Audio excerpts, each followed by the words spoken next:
Students, നമ്മൾ പഠിക്കാനായിട്ട് പോകുന്നത് the labour market impact of immigration. ഇമിഗ്രേഷൻ്റെ ലേബർ മാർക്കറ്റ് ഇമ്പാക്റ്റ് എന്താണ്? ഇമിഗ്രേഷൻ എന്താണെന്ന് നമുക്കറിയാം. ഒരു രാജ്യത്ത് നിന്ന് മറ്റൊരു രാജ്യത്തേക്ക് കുടിയേറി പാർക്കുന്നു. ഇതിനെയാണ് നമ്മൾ ഇമിഗ്രേഷൻ എന്ന് വിളിക്കുക. പല വികസിത രാജ്യങ്ങളിലും ഒരുപാട് മറ്റു പല വികസ്വര രാജ്യങ്ങളിൽ നിന്നും അവികസിത രാജ്യങ്ങളിൽ നിന്നെല്ലാം ആളുകൾ ബെറ്റർ ജോബ് പ്രോസ്പെക്ട്സ് എല്ലാം നോക്കിയിട്ട് കുടിയേറി പാർക്കാനാണ്. യുണൈറ്റഡ് നേഷൻസിന്റെ കണക്കെടുത്ത് നോക്കിയാൽ ഇന്ന് ലോകത്ത് 3.1% ലോകത്തിന്റെ ജനസംഖ്യ ഇത്തരത്തില് ഇമിഗ്രൻസ് ആണ്. അതായത് അവരെ ഏത് രാജ്യത്താണ് ജീവിക്കുന്നത് ആ രാജ്യത്തല്ല അവർ ജനിച്ചത്. 2010 കണക്കെടുക്കുകയാണെങ്കിൽ ജർമ്മനിയിൽ 13.1% ഇമിഗ്രൻസ് ഉണ്ട്. ഫ്രാൻസിൽ 10.7% ഇമിഗ്രൻസ് ഉണ്ട്. യുണൈറ്റഡ് സ്റ്റേറ്റ്സിൽ 13.5% ഇമിഗ്രൻസ് ഉണ്ട്. കാനഡയിൽ 21.3% അവിടുത്തെ ഇമിഗ്രൻസ്. സ്വിറ്റ്സർലൻഡിൽ 23.2% ഇമിഗ്രൻസ് ഉണ്ട്. ഈ രാജ്യങ്ങളിലെല്ലാം ഇമിഗ്രൻസിന്റെ റേറ്റ് വളരെ ഹൈ ആണ്. ഇപ്പോൾ വളരെ പ്രധാനപ്പെട്ട ഒരു ഡിബേറ്റ് എന്താണെന്ന് വെച്ച് കഴിഞ്ഞാൽ, ഈ ഇമിഗ്രൻസ് കടന്നു വരുന്നത് കൊണ്ട് അത് നേറ്റീവ് ബോൺ വർക്കേഴ്സിന്റെ ലേബർ മാർക്കറ്റ് ഓപ്പർച്യൂണിറ്റീസിൽ എന്ത് ഇമ്പാക്റ്റ് ആണ് ഇമിഗ്രൻസ് ഉണ്ടാക്കുന്നത്? നേറ്റീവ് ബോൺ എന്ന് പറയുന്നത് ഒരു രാജ്യത്ത് തന്നെ ജീവിച്ച് അവിടെ ജോലി ചെയ്യുന്ന അവരുടെ വേജസിൽ, അവരുടെ എംപ്ലോയ്മെന്റിൽ ഇമിഗ്രൻസ് വന്നതുകൊണ്ട് എന്ത് ഇമ്പാക്റ്റ് ആണ് ഉണ്ടാകുന്നത്? അതാണ് നമ്മൾ ഇന്ന് പഠിക്കാനായിട്ട് പോകുന്ന മോഡൽ. നമ്മൾ ആദ്യം തന്നെ പരിഗണിക്കുന്നത് വളരെ സിമ്പിൾ ആയിട്ടുള്ള ഒരു മോഡലാണ്. ആ സിമ്പിൾ ആയിട്ടുള്ള മോഡലിൽ നമ്മൾ അസ്യൂം ചെയ്യുന്നത് എന്താണെന്ന് വെച്ച് കഴിഞ്ഞാൽ, നമ്മൾ അസ്യൂം ചെയ്യുന്നത് ഇമിഗ്രൻസും നേറ്റീവ്സും പെർഫെക്റ്റ് സബ്സ്റ്റിറ്റ്യൂട്ട്സ് ഇൻ പ്രൊഡക്ഷൻ ആണ്. അതായത് നേറ്റീവ്സ് ചെയ്യുന്ന ജോലി എന്താണോ അത് അതേപോലെ ചെയ്യാൻ കഴിവുള്ളവരാണ് ഇമിഗ്രൻസ്. പെർഫെക്റ്റ് സബ്സ്റ്റിറ്റ്യൂട്ട്സ് ആണ്. നേറ്റീവ്സ് എന്തൊക്കെ ജോലിയാണോ ചെയ്തുകൊണ്ടിരുന്നത് വെച്ചാൽ അത് മുഴുവൻ സബ്സ്റ്റിറ്റ്യൂട്ട് ചെയ്യാനായിട്ട് ഈ ഇമിഗ്രൻസിന് സാധിക്കും. അങ്ങനെയാണെങ്കിൽ അതിൻ്റെ ഇമ്പാക്റ്റ് എന്തായിരിക്കും എന്നാണ് നമ്മൾ ആദ്യം തന്നെ നോക്കുന്നത്. സോ നമുക്ക് ഇവിടെ ഇനിഷ്യലി ഇമിഗ്രൻസ് വരുന്നതിന് മുൻപുള്ള ലേബർ സപ്ലൈ എന്ന് പറയുന്നത് എസ് ആണ്. സോ ഇതാണ് ആദ്യത്തെ labour supply curve, S0.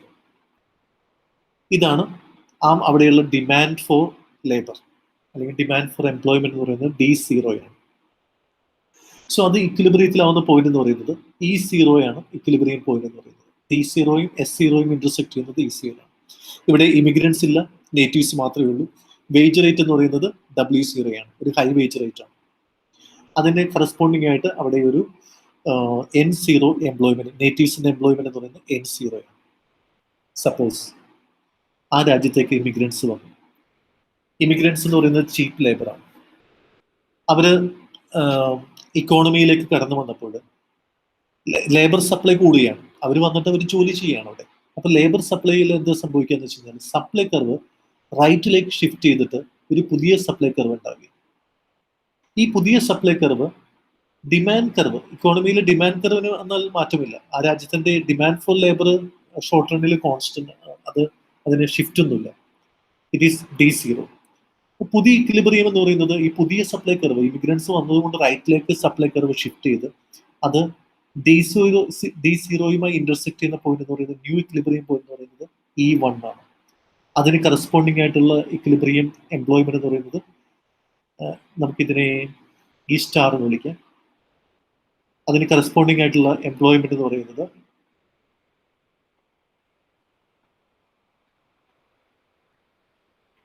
E1 employment ആണ്.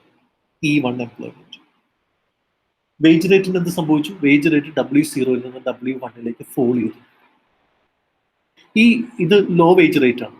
ഈ ലോ വേജ് റേറ്റിൽ ഇത് നേറ്റീവ്സിന്റെ സപ്ലൈ കർവായിരുന്നു. S0 എന്ന് പറയുന്നത് നേറ്റീവ്സിന്റെ സപ്ലൈ കർവാണ്. ഈ സപ്ലൈ കർവിൽ ഷിഫ്റ്റ് ഉണ്ടായത് ഇമിഗ്രൻസ് വന്നതുകൊണ്ടാണ് ഷിഫ്റ്റ് ഉണ്ടായത്. അപ്പോൾ ന്യൂ സപ്ലൈ കർവ് എന്ന് പറയുന്നത് ഇമിഗ്രൻസിന്റെ ഇൻഫ്ലുവൻസ് ആണ് കാണിക്കുന്നത്. ഇതവിടെ ഉണ്ടായിരുന്ന സപ്ലൈ കർവാണ്. അപ്പൊ ഈ വേജ് റേറ്റിൽ നേറ്റീവ്സിന്റെ ലേബർ സപ്ലൈ എന്ന് പറയുന്നത് N1 ആണ്. ഇത്രയുമാണ് നേറ്റീവ്സിന്റെ ലേബർ സപ്ലൈ എന്ന് പറയുന്നത്. അത് ഈ W1ന് കറസ്പോണ്ടിങ് ആയിട്ട് N1 ആണ് അവർ നേറ്റീവ്സിന്റെ ലേബർ സപ്ലൈ. കാരണം വേജ് കുറഞ്ഞപ്പോൾ കുറച്ച് ലേബർ സപ്ലൈ മാത്രമേ നേറ്റീവ്സ് നടത്തുന്നുള്ളൂ.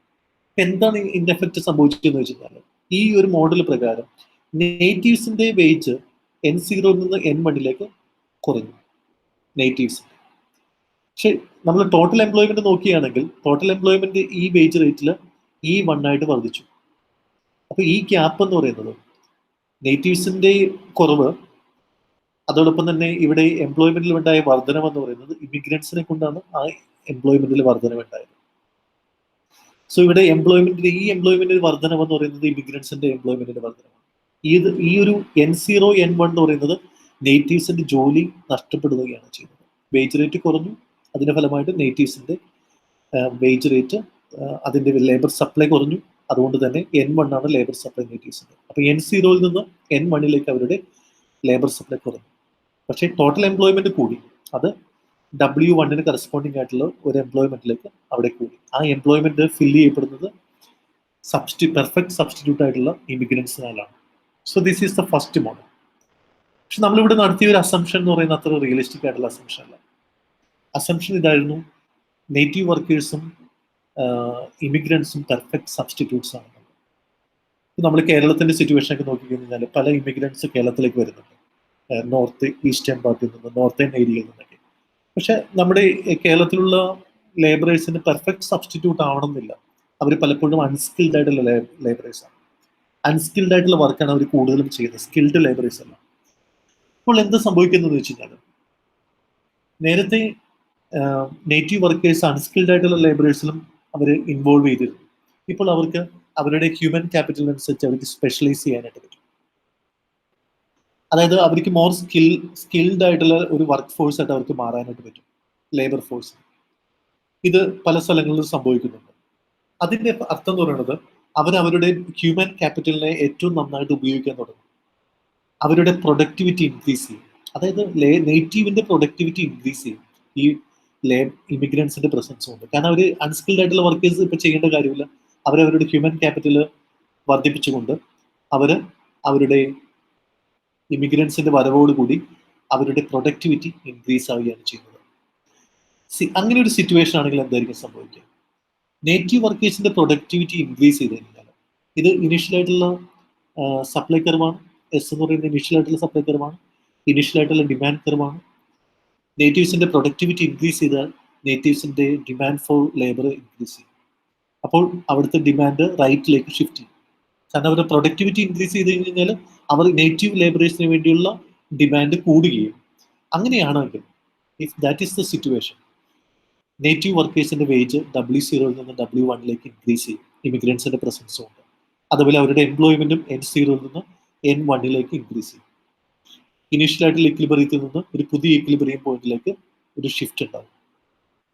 അത് എന്ത് സംഭവിച്ചാൽ മാത്രം നേറ്റീവ് വർക്കേഴ്സ് അൺസ്കിൽഡ് ആയിട്ടുള്ള വർക്ക് ചെയ്യാതെ അത് ഇമിഗ്രൻസിന് കൊടുത്തുകൊണ്ട് അവരവരുടെ ഹ്യൂമൻ ക്യാപിറ്റലിൽ സ്പെഷ്യലൈസ് ചെയ്തുകൊണ്ട് അവരുടെ പ്രൊഡക്ടിവിറ്റി ഇൻക്രീസ് ചെയ്താൽ this will be the result. അങ്ങനെയാണെങ്കിൽ അവിടെ ഇമിഗ്രൻസും natives and immigrants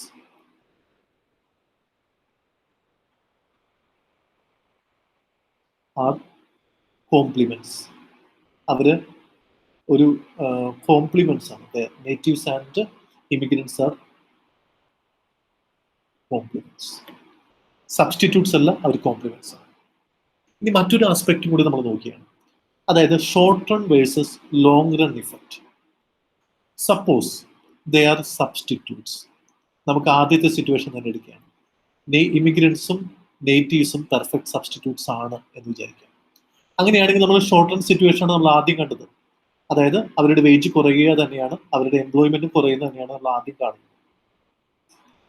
so short റണ്ണിൽ immigrants വരുന്നത് കൊണ്ട് പെർഫെക്റ്റ് സബ്സ്റ്റിറ്റ്യൂട്ട്സ് ആണെങ്കിൽ തീർച്ചയായിട്ടും വേജ് കുറയും, അതിന്റെ ഫലമായിട്ട് നേറ്റീവ്സിന്റെ എംപ്ലോയ്മെന്റ് കുറയും. പക്ഷെ ഒരു കാര്യം സംഭവിക്കുന്നുണ്ട്, അവിടെ വേജ് കുറയുമ്പോൾ എംപ്ലോയേഴ്സിന് അവരുടെ പ്രൊഡക്ടിവിറ്റി ഇൻക്രീസ് ചെയ്യാനായിട്ട് പറ്റുന്നുണ്ട്. ബെറ്റർ റിട്ടേൺസ് ടു ക്യാപിറ്റൽ കിട്ടുന്നുണ്ട്. ബെറ്റർ റിട്ടേൺസ് ടു ക്യാപിറ്റൽ, കാരണം അവരുടെ കൈവശമുള്ള ക്യാപിറ്റലിന് അവർക്ക് എഫിഷ്യൻ്റ് ആയിട്ട് യൂട്ടിലൈസ് ചെയ്യാനായിട്ട് പറ്റുന്നുണ്ട്. കാരണം ലോവർ വേജിൽ അബണ്ടന്റ് ആയിട്ടുള്ള ലേബർ സപ്ലൈ ഉണ്ട്, ഇമിഗ്രൻസിന്റെ ആയിരിക്കും ലേബർ സപ്ലൈ. ലോ വേജിൽ അവർക്ക് കൂടുതൽ ക്യാപിറ്റലിനെ യൂട്ടിലൈസ് ചെയ്യാനായിട്ട് പറ്റുന്നുണ്ട്. അപ്പോൾ അതിന്റെ ഫലമായിട്ട് ഒരു ഇൻക്രീസ്ഡ് പ്രോഫിറ്റബിലിറ്റി അവിടുത്തെ ഫേംസിന് ഉണ്ടാവും. അതിന് കാരണം എന്ന് പറയുന്നത് ഈ ഇമിഗ്രൻസിന്റെ ചീപ്പായിട്ടുള്ള ലേബർ സപ്ലൈ ആണ്. സ്വാഭാവികമായിട്ടും ഈ എംപ്ലോയേഴ്സിന്റെ പ്രോഫിറ്റബിലിറ്റി അവിടെ ഇൻക്രീസ് ചെയ്യും. അതിന്റെ ഫലമായിട്ട് നിലവിലുണ്ടായിരുന്ന ഫേംസ് എല്ലാം എക്സ്പാൻഡ് ചെയ്യും. കാരണം പ്രോഫിറ്റബിലിറ്റി കൂടി, അവർ എക്സ്പാൻഡ് ചെയ്യും. പുതിയ ഫേംസ് ഓപ്പൺ അപ്പ് ചെയ്യും.